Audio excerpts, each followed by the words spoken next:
itu kita simpulkan bahwa Tuhan itu adalah kecerdasan semesta tak terbatas. Kecerdasan. Nah, karena apa? Memang pada dasarnya manusia ketika kita ngomong sesuatu, pikiran akan mengarah pada apa yang kita omongkan. Nah, ketidakjelasan dalam memberikan instruksi di arahan juga membuat hasilnya nggak jelas juga. Sesuatu yang, masa sih bisa jalan di atas api? Oh, ternyata dia mungkin tuh. Kemudian maha besar, maha kecil. Nah, itu semua ada di kecerdasan itu. Nah, ketika kita setuju dengan bahwa perspektif Selamat datang di My World TV. tangannya gimana, Bli? AC. Oh, gini ya. Kembali bersama Coach Surya Siap, Bli. di My Inspirasi. Pokoknya Udah mitos kan? mitos kan? Itu podcast sebelah, Bli.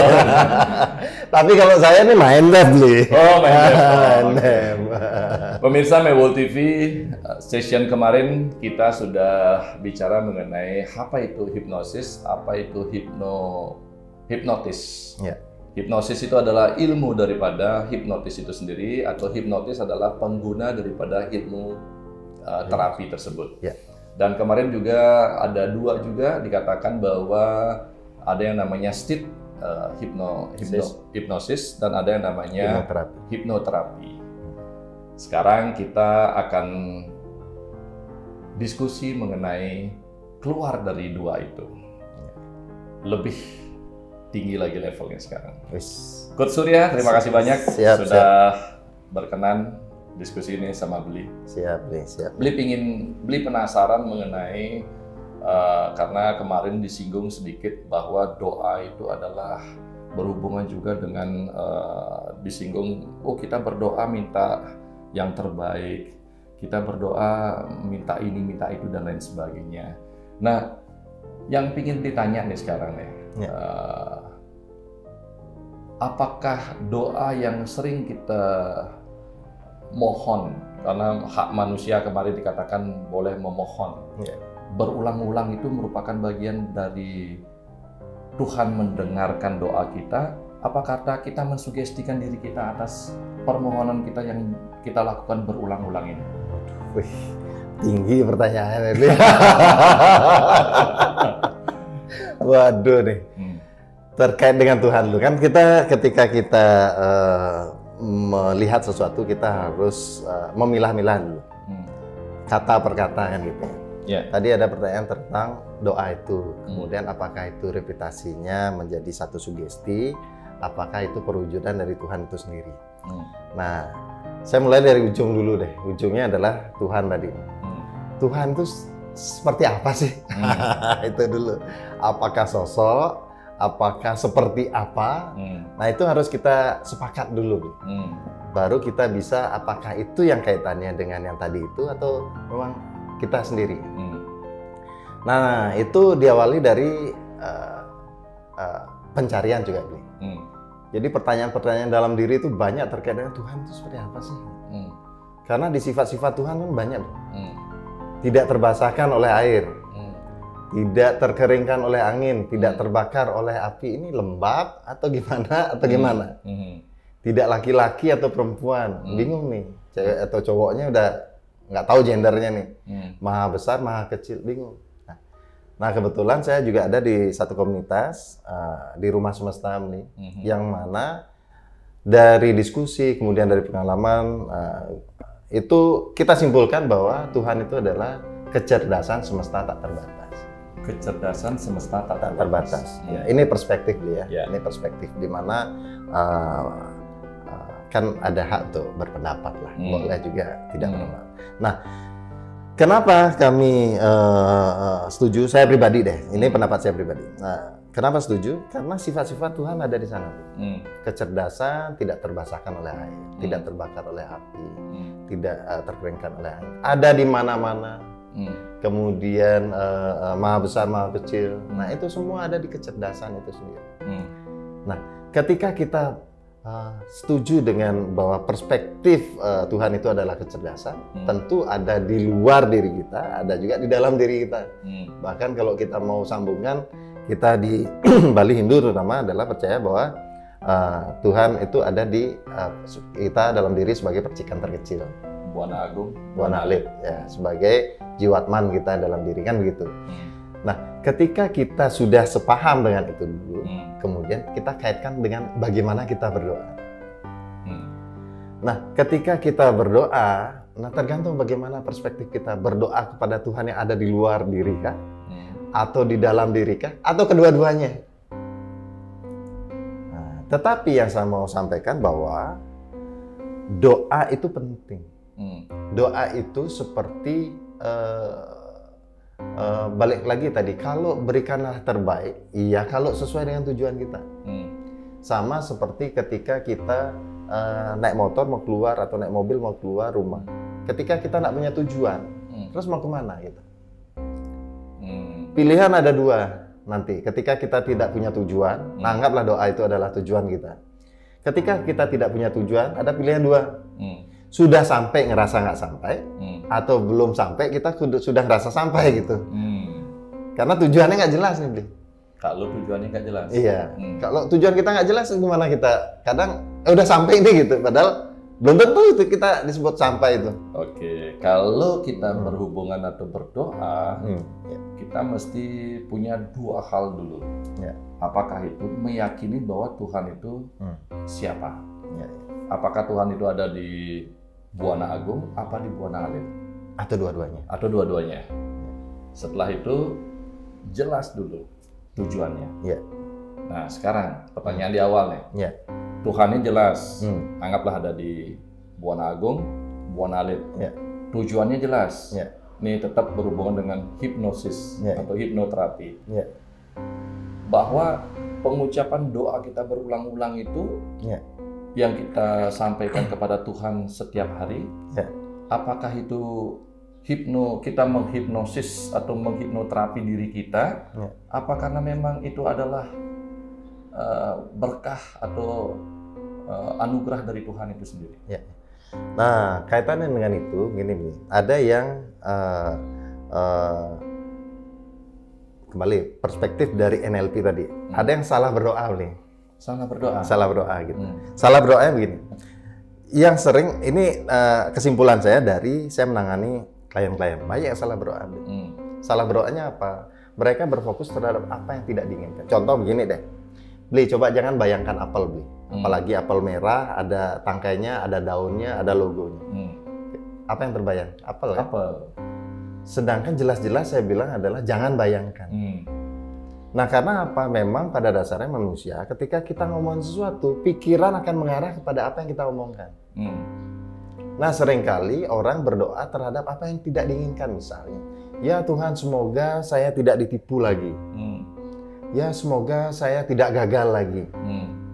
Ya, semoga saya tidak sakit lagi. Gitu.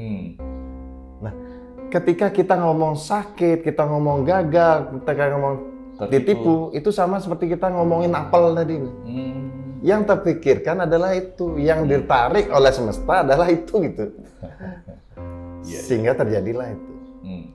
Nah, analogi lainnya adalah ketika saya bilang, Bli, ini ada box, tolong kirim, tapi jangan ke Bangli.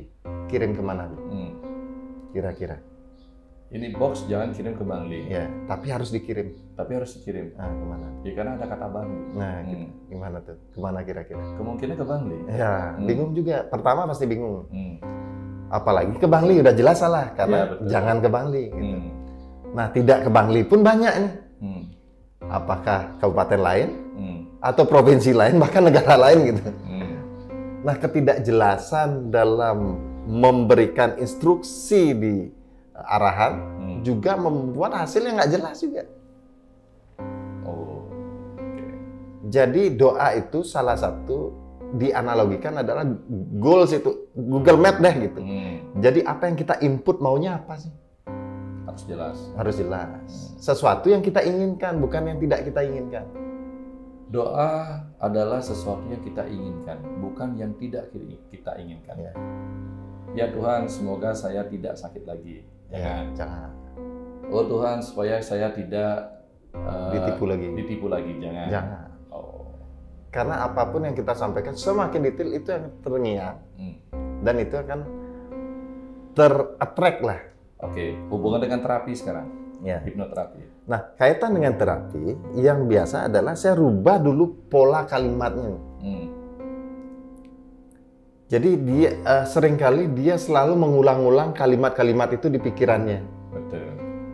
Oh, supaya saya misalnya nih terkait dengan dendam deh gitu misalnya. Kita bicara seandainya satu klien punya permasalahan trauma dan itu membuat dia dendam. Dia tidak pernah bisa melepas dendam itu karena dia selalu mengatakan, ya Tuhan, semoga saya tidak pernah dendam lagi kepadanya. Semoga saya tidak ingat-ingat lagi kesalahannya. Semoga saya tidak marah. Semua hal adalah sesuatu yang tidak diinginkan. Dibicarakan terus, yang diingat itu. Ya tambah dendam. Kayak ngomongin, jangan bayangin apel tadi, Bli. Iya, semakin sering kita ngomongin apel, yang akan teringat adalah apel. Kalimat sudah salah. Iya. Nah, kembali itu perspektif NLP ya, Bli ya. Ya, kita sampaikan hal lain. Nah, ketika kita sudah mulai benar kalimatnya, maunya apa? Maunya misalnya adalah, oh saya mau terbebas, saya mau menjadi pribadi yang ya bahagia, tenang, memaafkan. Itu sama dengan kita sudah mulai bicara tadi misalnya tadi bahasanya adalah jangan membayangkan apel. Tujuan kita supaya nak membayangkan apel kan, Bi? Ya, betul. Saya ganti kalimatnya, Bi. Coba bayangkan kambing, Bi. Ada kambing 4, kakinya 4. Kambingnya 1, kambing putih, Bi. Ada totol hitam, ada ekornya. Ketika kita ngomong kambing, Bi, ada kepikiran apel nggak? Nggak ada. Artinya apa? Tujuan kita supaya tidak membayangkan apel tercapai nggak? Tidak. Supaya tidak membayangkan apel kan tercapai ya? Ya, tercapai. Tercapai. Gitu. Artinya apa? Ketika kita rubah kalimat, perspektif kita berbeda. Ketika kita masih ngomongin tentang hal yang kita tidak inginkan, semakin sering kita omongkan, semakin itu yang Nah, repitasi kembali, ya kembali tadi. Ketika itu diulang-ulang terus, ya hasilnya akan itu.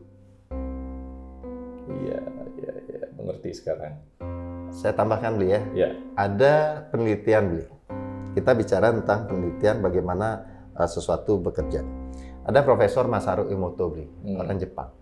Dia mendedikasikan hidupnya dari sampai dia meninggal untuk mempelajari bagaimana struktur air.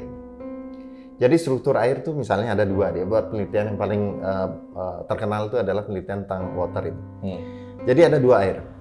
Yang satu dikasih kalimat negatif. Kamu jahat, kamu jelek, kamu negatif lah. Satunya yang positif. Kamu hebat, luar biasa, bahagia, sukses. Nah ini dua-dua yang sama diteliti di mikroskop, di lab. Hasilnya luar biasa. Yang negatif itu menggumpal. Yang positif itu merekah. Luar biasa. Itu air itu. Makanya kalau kita bicara di tradisi kita, Hindu atau apa. Di mana tuh, Sur? Itu beneran? Oh iya, itu penelitian tuh. Mas Arumoto. Makanya ada perbedaan Toya sama Tirta gitu. Di sana perbedaan. Satunya tidak dikasihkan mantra atau vibrasi positif, satunya dikasih positif. Beda. Dan itu penelitian. Itu air loh, bukan otak manusia. Nah, saya maksudnya ke otak sekarang. Tubuh kita 80% cairan. Itu masalahnya. Nah, ketika kita mempunyai perkataan di pikiran, kalimat-kalimat sugesti, afirmasi dalam diri, yang sering mengatakan hal-hal negatif pada diri, ya hasilnya ke tubuh juga akan berefek negatif. Atau sebaliknya, ketika kita bicara kepada tubuh hal-hal yang positif, hal-hal yang optimisme, berenergi, bahagia, segala macam, itu tubuh juga akan mempunyai energi yang kesehatannya lebih maksimal dibandingkan tidak. Tuh, jadi luar biasa sekali ketika kita bicara bagaimana vibrasi kalimat itu dikaitkan dengan penelitian-penelitian modern. Zaman sekarang itu kan nggak boleh bicara tanpa data, harus ada datanya. Riset. Oh, iya, dan itu sudah dilakukan orang lain, jadi kita tinggal ambil hasilnya aja. Sudah dilakukan oleh orang lain. Iya, dan seumur hidupnya dia melakukan itu. Jadi apa susahnya kita tinggal menggunakan. Kita tinggal ambil dan kita aplikasikan kan gitu. Oke, sepakat. Jadi dalam berdoa itu, afirmasi pengulangan itu hati-hati dalam penggunaan kata-kata. Ya. Karena Tuhan itu ada di dalam diri kita juga, ada di luar diri kita juga. Ya. Dan kita harus jelaskan tujuan kita apa, dan sekali lagi, jangan sampai salah berdoa. Nah, sekarang Coach, hipnoterapi sekarang banyak digunakan oleh masyarakat. Ya. Salah satunya adalah hipnoterapi. Oh, anak saya nakal, anak saya malas, anak saya membandel kepada orang tua. Ya. Kita bawa dia ke hipnoterapi. Ya. Apa itu, Sur? Artinya begini, kalau dalam saya di Minddev itu adalah dulu kita sebutnya Geria Hipnoterapi Bali. Dulu izin kita Geria Hipnoterapi Bali, sekarang izin kita Minddev. Geria Hipnoterapi Bali. Terapi Bali. Ya, jadi kalau di searching ada di Geria Hipnoterapi Bali dan Minddev. Minddev itu mind development gitu. Mind development. Dibentuk development. Ya. Jadi pengembangan pikiran dalam artian sekarang karena konteksnya saya tidak hanya melakukan proses terapi, ada seminarnya, ada pelatihannya, ada firewalking yang tadi. Jadi lebih luas jadi skupnya. Nah kemudian ketika kita bicara tentang bagaimana proses terapi, yang saya lakukan adalah ketika itu anak, kita pasti juga harus melibatkan orang tuanya. Karena proses terapi kami lakukan proses, tetapi ketika orang tuanya kita kasih edukasi itu akan lebih maksimal. Jadi kita edukasi orang tuanya untuk mampu melakukan pada anaknya di rumah, gitu. Jadi prosesnya seperti itu, Bli. Dan anak kembali sama seperti otak pada umumnya, itu luar biasa. Dan ketika kita tahu rumusnya, nah kembali segala sesuatu itu kan sebetulnya sama seperti jalan di atas api deh gitu. Saya pernah buat jalan di atas api yang live salah satu YouTube terkenal lah. Itu komennya lucu-lucu nih. Ada yang bilang mana sulap merah, segala macam. Ayo bongkar segala macam. Dia tidak tahu bahwa tujuannya apa. Tujuannya apa sih? Oke, tujuannya simpel, Bli. Satu adalah menginstal sesuatu yang tidak mungkin ternyata mungkin. Sesuatu yang tidak mungkin ternyata mungkin. Iya. Jadi sesuatu yang masa sih bisa jalan di atas api?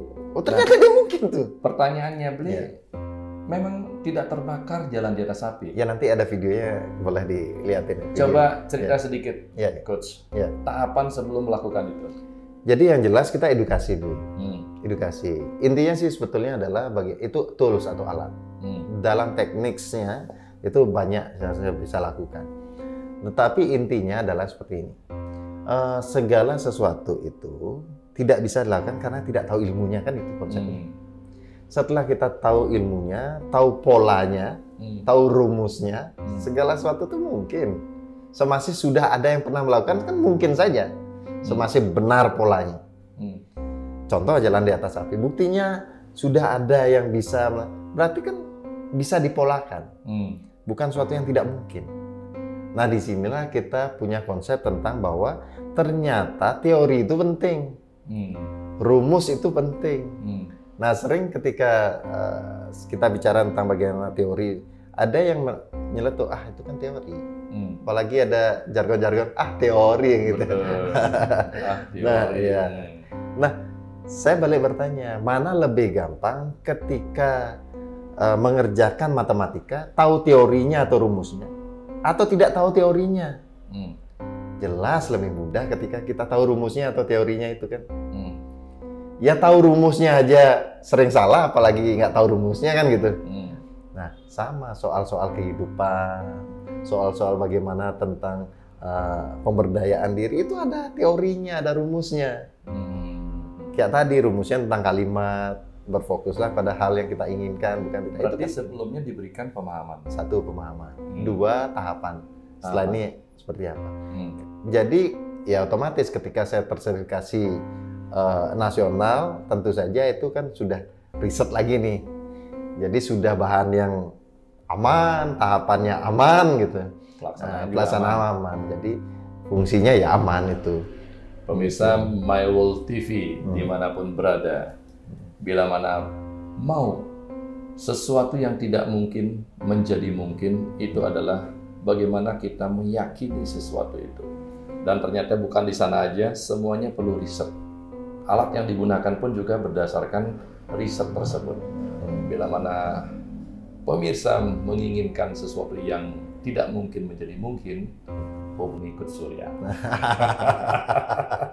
Siap. Nah, kembali kepada ini sekarang, kepada berarti kemampuan terapi terhadap anak itu ternyata kuncinya pada orang tua.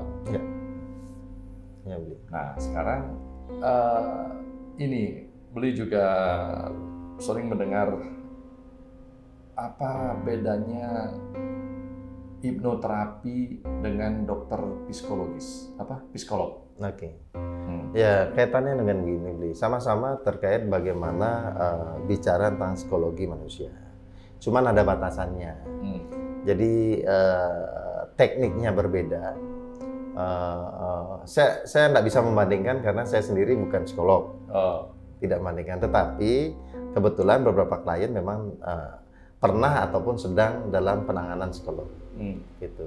Nah, jadi ada bedanya. Contoh kami tidak boleh memberikan obat penenang kayak gitu. Karena bukan dokter. Ya, kan psikolog gitu. Jadi ada yang boleh, ada yang tidak. Nah, di sanalah bedanya. Kemudian ada teknik-teknik yang tertentu yang jelas.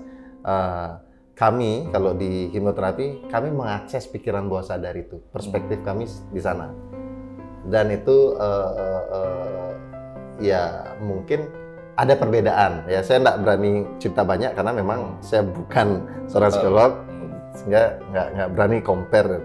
Saya komunikasikan dan jelaskan bagaimana di hipnosis.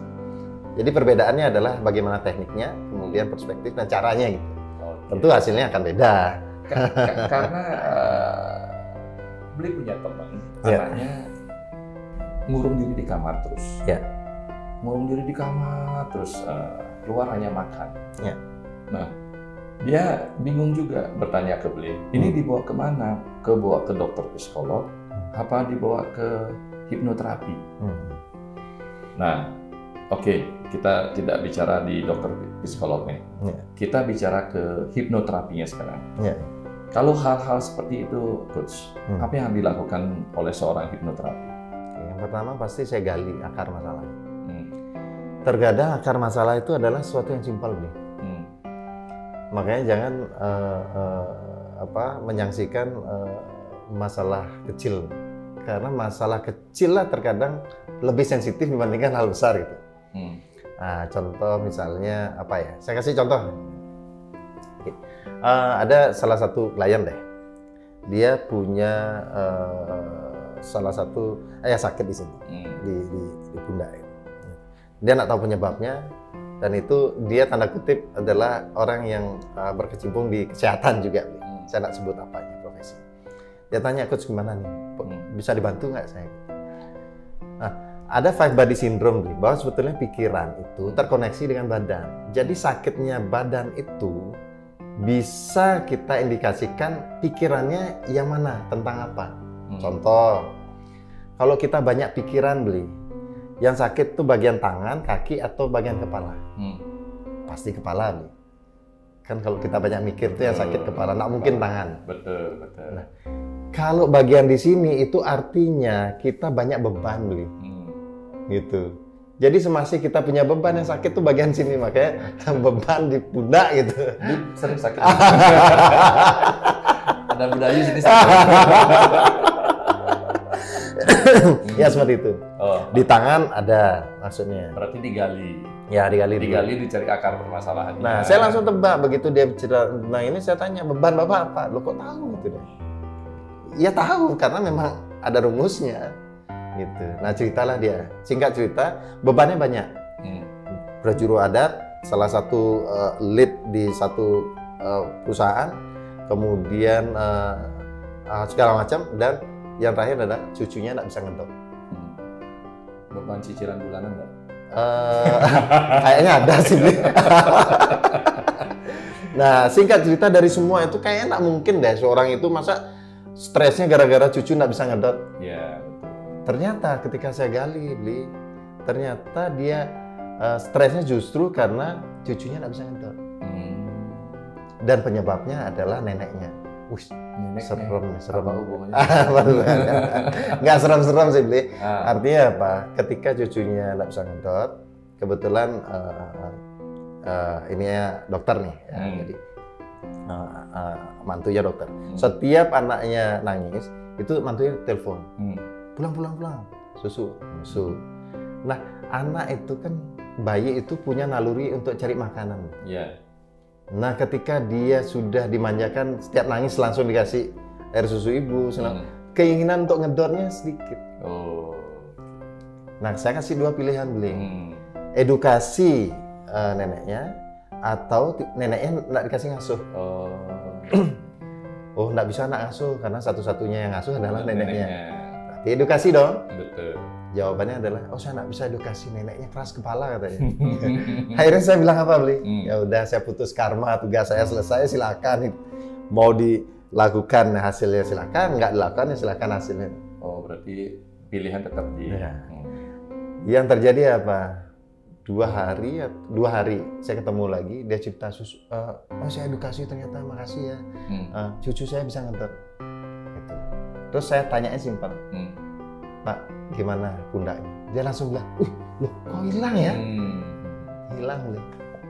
Karena dia stres, cucu nggak bisa ngedot, karena orang tuanya akan ada pendidikan di luar daerah, yang dia harus ngekos, nggak ada yang diajak.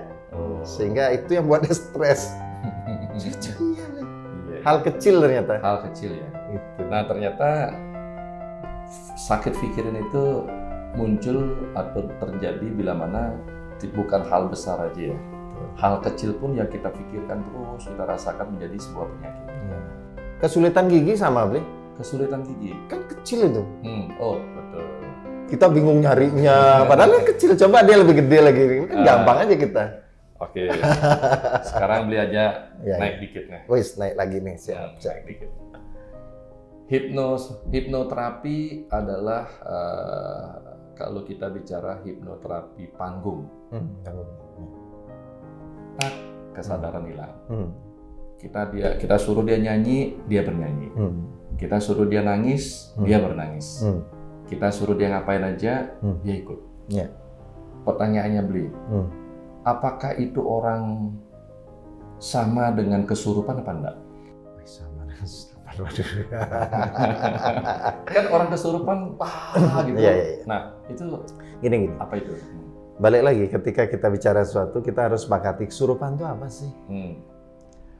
Ya, karena ini konteksnya adalah tentang mind development. Ya, saya cukup batasi pembicaraan tentang kesurupan adalah trans lah. Trans itu kalau di psikologis adalah abreaksi, letupan emosi.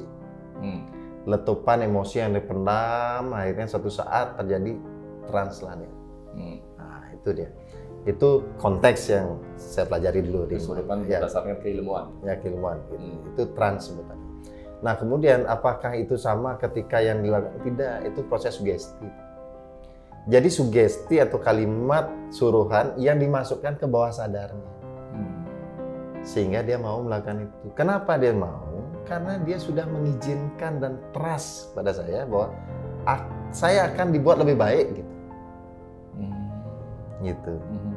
Dan memang intinya terakhir pasti saya sugesti lebih baik. Lebih percaya diri, lebih tenang dalam menghadapi situasi. Apa yang memang lebih cerdas, mudah menyerap pemahaman. Kasih dia. Logikanya apa? Kalau kita ngomong sesuatu, tidak ada indikator bahwa apa yang kita omongkan memang berhasil, kan keyakinannya tidak terlalu yakin. Betul. Tetapi ketika kita kasih sugesti dan akhirnya dia angka 5 hilang misalnya, atau namanya sendiri lupa, berarti sugesti terhadap percaya diri, sugesti terhadap supaya dia lebih tenang menghadapi situasi, itu pasti masuk dong logikanya. Karena kalau tidak dikasih contoh yang secara real ada indikator berhasilnya, kita nggak bisa buktikan omongan kita. disugesti lebih percaya diri. Apa buktinya dia lebih percaya diri dari sebelumnya? Nggak bisa kita. Tidak jelas indikatornya itu. Tapi ketika yang lain sudah, oh ini buktinya ini bisa. Ini aja berubah. Berarti ini masuk dong sugestinya. Betul. Nah, gitu. Itu jadi menambah keyakinan itu hanya, jadi itu pola aja untuk menambah. Seperti itu, Li. Ya. Wow, luar biasa. Oke. Nih, ada juga sekarang tren, Sur.